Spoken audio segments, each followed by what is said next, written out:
നമ്മുടെ അടുത്ത നീക്കം എന്താണെന്ന് സ്വന്തം നിഴലിനോട് പോലും പറയരുത്. രാവിലെ മുന്നിൽ നിൽക്കുന്ന നിഴൽ പോലും കുറഞ്ഞ സമയം കൊണ്ട് പുറകോട്ട് തെന്നിമാറും. അറിയുന്നതെല്ലാം പറയരുത്. പറയുന്നതിനെ കുറിച്ച് വ്യക്തമായ ബോധം വേണം. വാക്കുകൾ സൂക്ഷിച്ചാവണം. എല്ലാം എല്ലാവരോടും പറയരുത്. ചിലത് ചിലരോട് മാത്രം. ചിലത് തീരെ പറയാതിരിക്കുക. രഹസ്യം രഹസ്യമായി സൂക്ഷിക്കുക.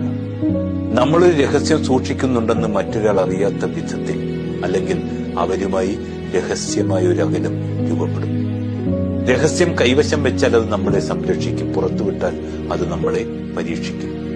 സ്വപ്നങ്ങൾ വിജയിക്കണമെങ്കിൽ അവയെ ശബ്ദമാക്കാതെ പ്രവൃത്തിയിലാക്കുക.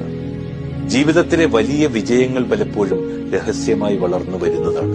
നിശബ്ദതയിൽ സൂക്ഷിച്ച രഹസ്യമാണ് വിജയത്തിന്റെ കരുത്ത്.